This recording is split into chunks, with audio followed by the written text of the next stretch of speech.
waxaan nahay wahdiga dugsiyada waxaan nahay wanada macalinka waxaan nahay wahdiga dugsiyada waxaan nahay wanada macalinka waagii baryaba awbax laga waraabsho waagii baryaba awbax laga waraabsho waxaan ku warwaraynaa wadankiina wax u barta oo xambaaro waajibkiisa wahsan mayno waaban mayno warwareegi mayno weecan mayno wahsan mayno waaban mayno warwareegi mayno weecan mayno guul wacan cadowka waabto nolol wanaagsan iyo barwaaqo nabad lagu wadaago hakuwaaro waadankeenu guul wacan cadowka waabto nolol wanaagsan iyo barwaaqo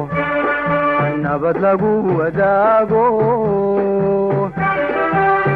asalaamu calaykum waraxmatullaahi tacaala wabarakaatu. kulanti wanaagsan khiyaartiina daawanaysa idil ahaantiinba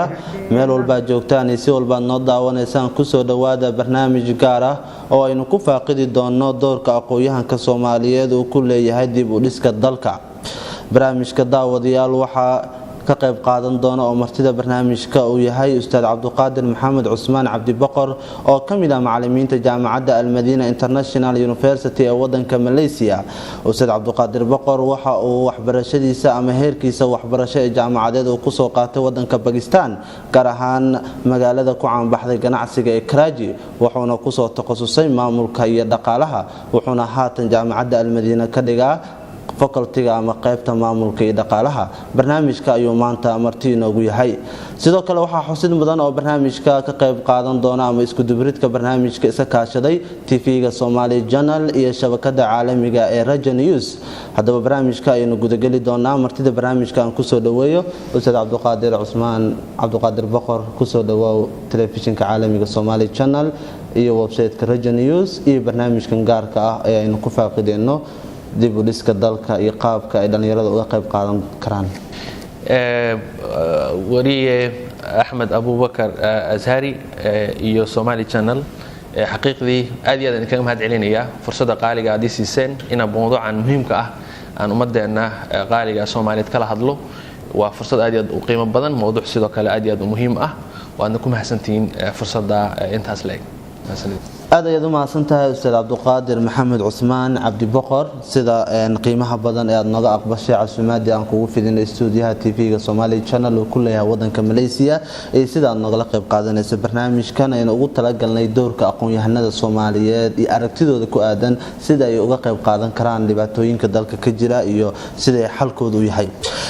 ugu horreyn su'aasha aan ku weydiinayo ustaad waxay tahay sidee loo heli karaa aqoon-yahano Soomaaliyeed oo tayeesan kana qayb qaata samata bixinta iyo kobcinta dalkii hooyo, maadaama aynu ognahay muddo ka badan 21 sano inuu dalku ku jiray foodo iyo nidaam darro. waxaana ognahay in 20ka bisha Agoosto ee sanadkan wixii ka dambeeyay dawlad Soomaaliya ka bedesha marxaladda iminka ay marayso in aan filayno in dalkii ay ka hirgasho. marka doorka aqoon-yahanada uga furan maxay tahay ka qayb qaadashada iyo kobcinta iyo dhisidda wadanka? wariye axmed abubakar azhari aad iyo aad u hasan tahay. xaqiiqdii waa su'aal aad iyo aad u qiimo badan oo qaali u ah. sidee lagu heli karaa dad tayo leh oo ma aragtay dee wadankii dib u dhiskiisii iyo horumarkiisii qayb weyn ka qaata? waxaa lagu heli karaa, waxaa jirta concept la yiraahdo staffing ku jirta maadooyinka lagu dhigo maalan managementiga iyo human resource management intaba dhahaysa putting the right people in the right places, oo ah in la dhigo dadka ku habboon meesha ay ku habboon yihiin Soomaaliya marka nalagama weynin dad academics ah nalagama weynin dad khibrad leh aqoon leh ilaa iyo maaragtay shahaadooyinka kala duwan ee jaamacadeed leh oo haysta mushkiladu waxay ka taaganta oo kaliya meeshii la xuli lahaa dad ku habboon aqoonteeda iyo kartideeda iyo experience-geeda leh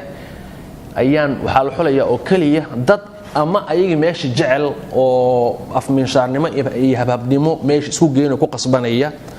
ama dadka marka hoggaanka haya ay jecel yihiin marka just qofkaan jecelahay darteed ayaa meel lagu geenaya ama ma aragtay asiga jecel wixii qasbaday laakiin hadii la dhihi lahaa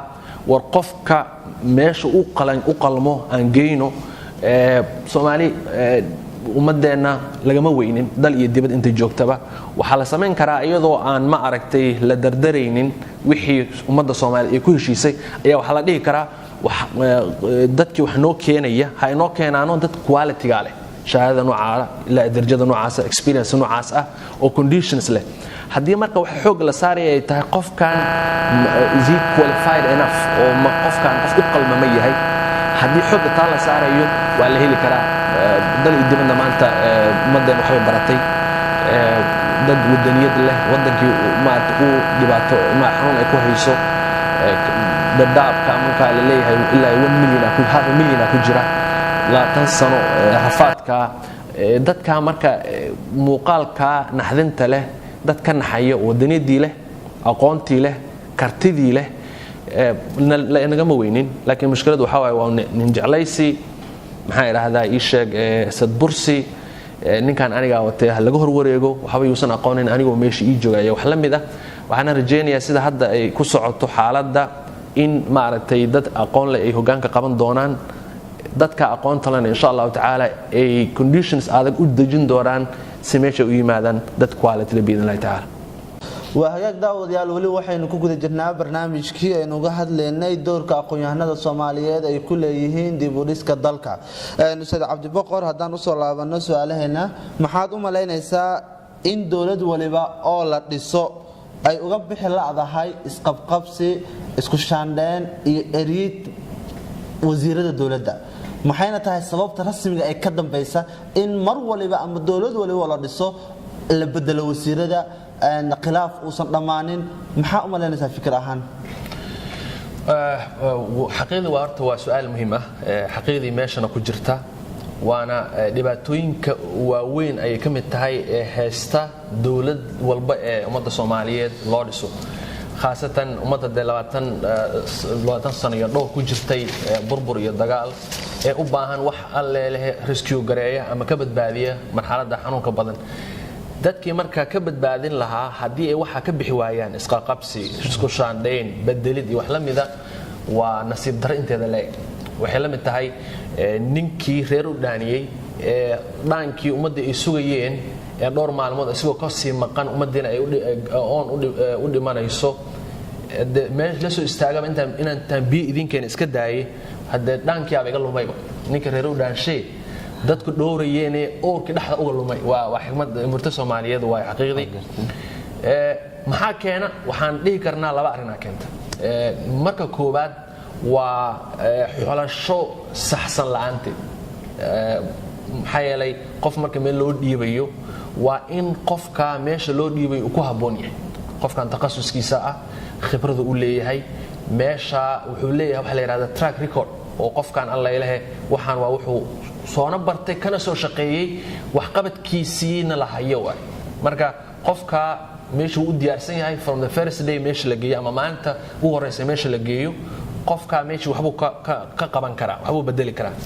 laakiin qof hadii la geeyo la wala wada wixii 4 maalin joogo inuu wax qaso ama wax ku babarto ayay noqonaysaa intuu wax ku babaranayaan la bedelaya sida caadada ay tahay marka meeshii saa wax lagu xulan lahaa ayaa nasiib darro sida muuqata waxa wax lagu xulaya oo kaliya teamkan aniga wata waa la keenay waxa laga yaabaa in waxyaalo kale oo sheegitaankooda afka aysan ku qurxoonayn marka problemka koobaad waa dhinaca xulashada dhinaca labaadna waxaan isleeyahay waaba qorshe shisheeye oo loogu talagalay in aysan waxba inoo xasilinba maxaa yeelay haddii qof marka hore la xusho alla ila meesha ku haboonaa la geeyo wasaaradii ku haboonaa la geeyo la siiyo waqti munaasib oo ku filan waxa dhici karta in qofka uu u helo waqti uu ku fikiro qorshihii wasaaradda uu ku dajiyo teamkii alla ila la shaqeyn lahaa oo naftirkiisa si xusho qof walba oo meesha ku haboonaa geeyo hadhow marka la helo team quality leh wasaarad qorshe leh long term iyo short term isugu jira ama qorshe fog iyo qorshe dhow aan iraahdee hadhow marka waxba la qaban karaa laakiin nasiib darro haddii maalinta soo gashaba kursiga marka aad toosisaba haddii la yiraahdo odagayow hor u soco nasiib darro wax ma la qaban karo waa problemka koowaad ee leedahay problemka koowaad aan ka dhaxgale ayaa waxay tahay waxay abuuraysaa sidoo kale wax la yiraahdo insecurity qofkiiba in uu alla ilaahay dareemo in aan loo soconinba in wax la qabtee afarta maalin uu joogo ma aragtay sida gaarka uga faa'iideysan karo inuu uga faa'iideysto oo hadhow marka waxay noqonaysaa qofkii meel loo dhiibo waxa la bariyaha laga qaadi doonaaye maxaad ma aragtay isu daalinaysa wax la mid ah oo mushkilad effectigeeda xaqiiqdii aad u dhib badan yahay marka waxaan dhihi karaa waa wax nool ugu talagalay dhinac shisheeye ka socda wax la bedelayo ninka ma aragtay laga yaabo in go'aanada ama marada qaarkood ay Addis Ababa nooga imaanayaan wallahu a'lam waa tahay ustaad haddii aan ka dhaxgalo kula muuqataa in aqoon-yahanada naftigooda ay isbidaan ama ismoodeen wax ayagu aysan ahayn halka kuwa qaarkood aysan dalki tagin kuwa dalki tagay oo isiirba la xaaladda jirta ka qayb qaado markii ay fadhiisteen kursiga ama xafiiskii ay rabeen ay heleen in ay la soo baxeen wajiyo cusub macnaa oo ay sababto markaas in ay isku dhacaan maamulkii ama madaxdii dawladda halkaasna ay ka dhalato in la bedelo markaas wasiiradii ama dadkii markaas meesha yimid والله أنا ما آمنسني أقوياء وحسن اسمه ذي ما آمنسني وآمنسنا ماشي إنه جرو حول الشدر حقيقة وحولنا نفتر كود وحكي خالدين ما هي القف كي أقوانت لها أقل مي الله يله سيد عن هروش جني لها خبرتي أقوانتي كرتدي هيستوريس والله يله وشيريو performance وحقبت قف كامل كي ماشي لود يبو si loogu talagalay uu qabanay laakiin mushkilada ayaa waxay tahay marka hore ayaan xaqiiqdii si dhab ah oo macquul ah oo wadaniyad iyo aqoon iyo karti iyo khibrad ku dhisan tahay ayaan dadkii marka hore loo xulanaynin waxaan aaminsanahay problemku inuu meesha ka soo xaqiiqdii iyo sidaan ku sheegaba barnaamij loogu talagalay oo waxaan in maalba wax la bedelo si alla wixii ay marba aysan u caga dhiganin stable aysan u noqonin aan loo helin wasaarada qorshe fog iyo mid dawla intaba marka I think problemku inuu dhinacaas yahay وهجاء أستاذ عبد البقر هذا كنت سؤال شكل محل لا يحي مدحوين رئيس الوزراء قدومية برلمان أو يدحمرته وذا شقين ونحسن محانا السبب يا اسكو عن ثلاثة بدن مر والبصوق قصة عصبون هذا مسرح السياسة يعني قاد كدولة وسؤال مهم حقيقي ماشي أنا كنت كان مد وحياها وباهنا كمد الصوماليين عن كدولة أهان إن أنا تمرك وركض حيا لي هدي جوري إسلامتي وذجيبة دجاشين وأذكت هاي إن ما أردت وحر مرة يحسمه أدوم هرمر على المجارة إلا وذا شقي يونيتي إن ما أردت حلا ما درسه وحن سلايا هاي وحقصوا جوبي كراسة عارين يا صوابها سكون عاجل تدا وحد في لسا مثلا تي عبد القاسم وحد في لسا مثلا تي مدحين عبد الله يوسف يتي تنهضد الجرتا إمارة الشيخ شريف waxaa arkaysaa inta badan waxa isku dhacaya madaxweynihii ra'iisul wasaarihii iyo gudoomiyihii baarlamaanka inta badan waxa la dhihi karaa marka waxa keenay in isku dhacaan waa iyadoo qof kastaba aanu ku ekaanaynin xadkii title-kiisa iyo awoodiisa ay oo ah macnaha awood isla qabsashadii dii maaragtay qof walbaba si ay ku jirto professionalism u dhihi lahaa okay aniga waa xadkii awoodda lagu talagalo waa inta uma dhaafayo wax isku dhac dabcan lama arkin mushkilada laakiin waxa weeye nin walbaba waa hidda hoobay iyo maaragtay walaaqasho ma fahamtay cilada labaad ee jirta ayaa waxay tahay markii hore alla ilaahay imbagaasi oo lagu sameeyay ama iraada artaba ayaa waxa la sameeyay wax la yiraahdo awoodii oo la isugu daray ila sida beer waxa loo baahan yahay ama organization business organization ha ahaado ama any type of organization ama institution ha aado waxaa loo baahan yahay inuu jiro hogaamiye iyo dad uu boos u yahay waa in la helaa haddii laakiin la helo la sameeyo maxaa idhahdaa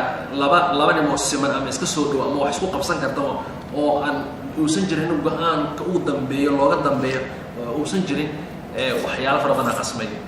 dadkana moogtaa waa in la fiiriya xitaa maaragtay markaa fiirisid sunnatullahi fil kown salaadaha oo kale waxaa loola sameeyey hal imaam oo salaadaas markuu rukuuc la rukuuc markuu sujuudo guriga waxaa leeyahay ninka maaragtay rijaal qawaamuuna cala nisaa oo ninkii maaragtay inuu reerkii looga dambeeyay wax la mida sidaas la mid ayaa waxaa loo baahan yahay dowladaha guud ahaan markaa fiiriso ama waxaa looga dambeeya waxaa jiro dowlad madaxweynuhu awoodda uu leeyahay iyo dowlado madaxweynaha iska ceremonial uu yahay ama iska magac iska dheh awoodda uu leeyahay prime ministerka annaga marka waxaad u malaysaa in noogu talagalayba labadii dhinac inaan midna la marsiinin oo labadii awooddii la isugu baxo madaxweynihii waa madaxweyne prime ministerki waa madaxweyne ama prime minister waa prime minister madaxweyne waa prime minister hadba sidaad awoodaha dowladaha orintoo kale maadaama marka isku baraxa uu yimi haddee nin boos ah iyo nin boos loo yahay meesha uusan jirin waxaa imaanaysa markaa isku dhac fara badan ilaa nin walba asaa wuxuu u malay ana amiir wa anta amiir manaladi iyo suuq alximaar tii waaye marka taa marka problemka ka mid tahay tan ugu sii khatarsan marka ayaa waxay tahay waxaa jira wax la yidhahda divide and rule waddankan waxaa waaye 20 sano iskii muusan isaga burbursanayn dadkan waddankan in fara badan ayaa waxaa lagu bixiyey juhdi dhaqaale iyo fikir fara badan in ma aragtay waddankaa uu burburo uu ka sii daro dad ayaa waddankan waxay ku cunaan billions of dollars malaayiin ummadda Soomaaliya loogu talagalay ayaa Nairobi ana soo dhaafay oo ma aragtay 5-star hotels ku yaala Nairobi ku cunaan 20 sano ee waddankan burbursanaan ay ku cunayeen haddii waddankaa uu saa usii burbursanaado oo shaafataysiga oo isaga jirana ay u muuqato inay ku sii cunayaan marka si marka taa aan looga bixin waa in la helaa madax la kala jiidanayo ee la leeyahay maalan hebel waxaa wata Ethiopia wadata hebel waxaa wada ma aragtay other international community wata hebel waxaa wata iyo wax la mid European Union wata Mareykan wata iyo wax la mid nasiib darada jirta waxay tahay marka meesha wadamada qaarkood alla yahay qofkii lagu qabto in uu ma aragtay waddan kale u shaqeynayo dawlad kale wadamo dariska ka soo qabay Ethiopia iyo lamid wadamada qaarkood qofka waa la dilay laakiin sidar anaga waxay maraysaa in nin ama siyaasi weyn uu banaanka la soo istaago ma aragtay aniga international community wata aniga waxa ay wata Ethiopia wata aniga Kenya wata aniga waxa ay wata haddii intaas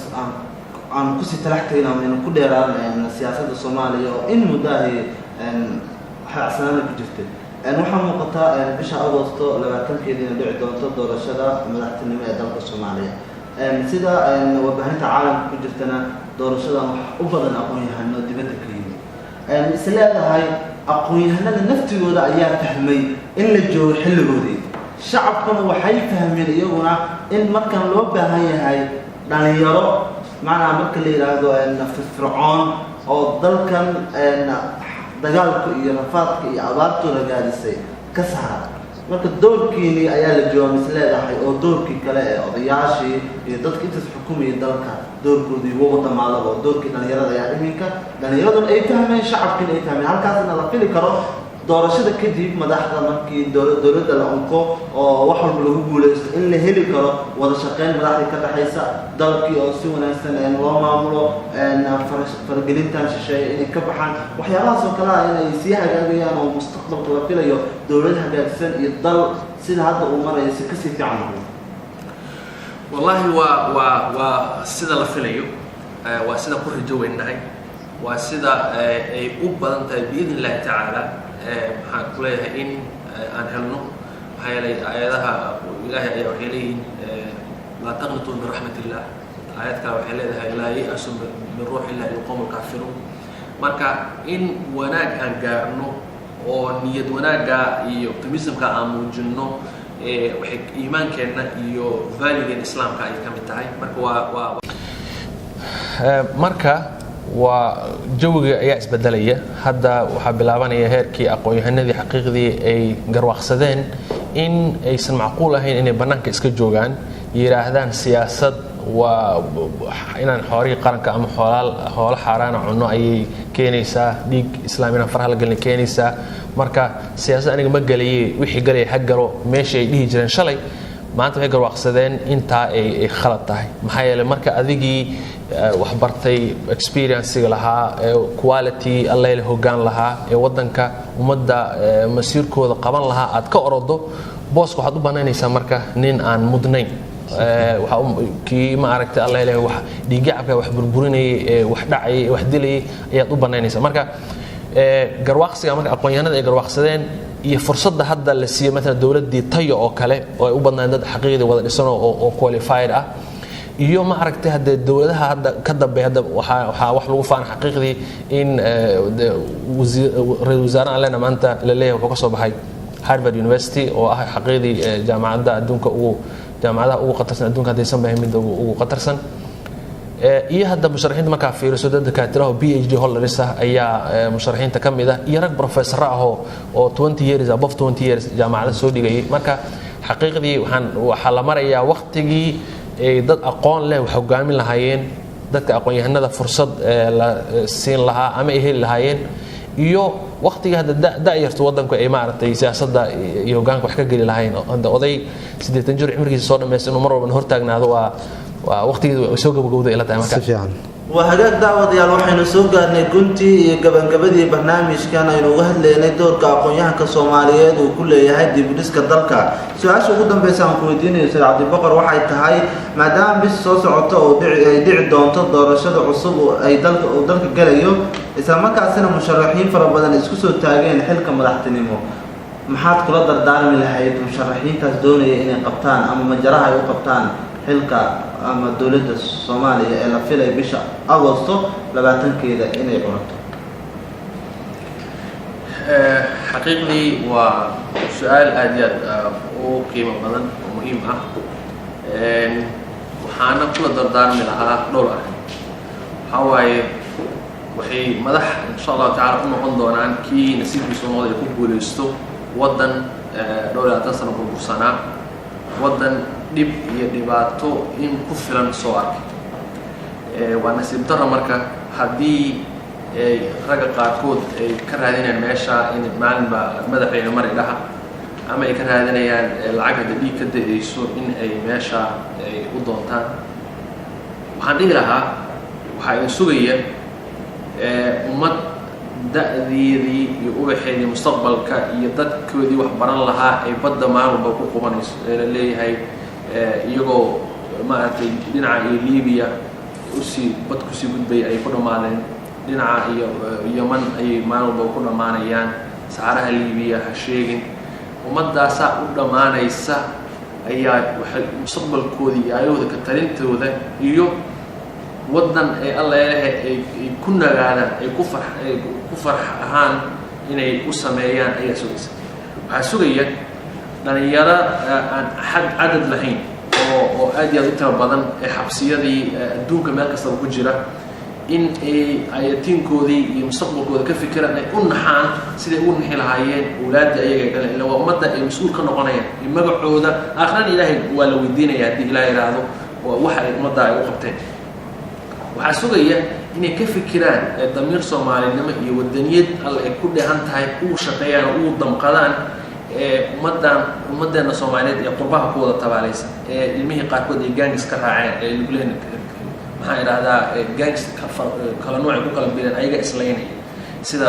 maaragtay meel fara badan ka dhacday iyo islaamaha ilmihii laga qaadanaya gaalada ay maaragtay gacantooda galiyay wax la mid ah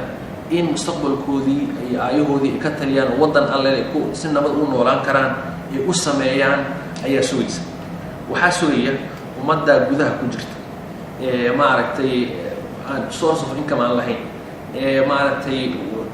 dhaqaale iyo beeri iyo wax kalba laga burburiyay 20 sano ku jira dil iyo dhac iyo kufsi iyo dhiig daadanaya inay alla ilahay ay taariikh sameeyaan oo ay noqdaan dadkii ummadda intaasoo dhibaatada ka bixiyay waxaa sugaya inay wax ka bedelaan sumcadda ama image-ka ummaddeena loo sameeyo ee media har iyo habeen la leeyahay marka magaca Soomaali la sheego dadka aan Soomaalida ahayn ajaanibta ay ku soo dhacayso burbur iyo burcadbadeed iyo qarax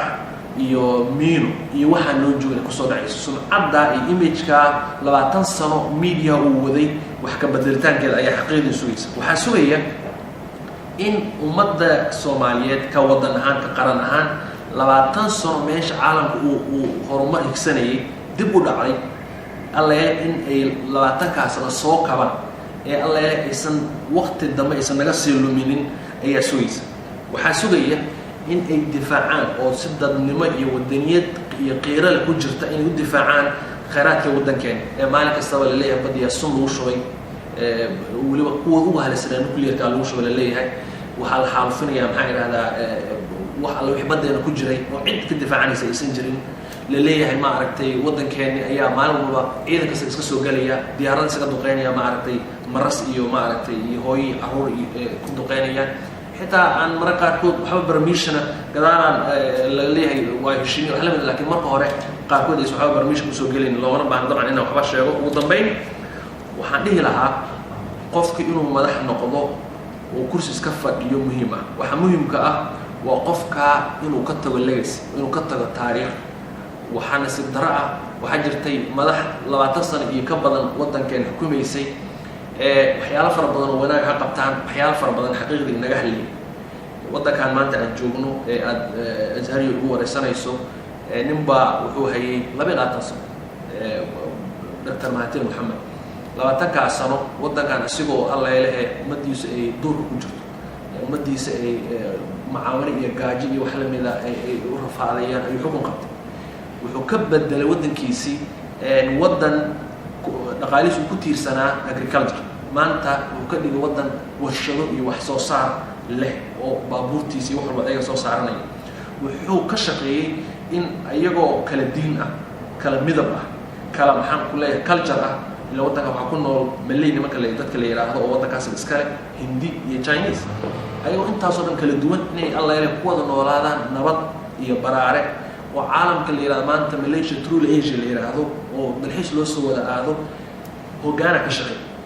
haddii marka la helo leadership sida u fikiraya inay alla taariikh ka tagaan sumcad ka tagaan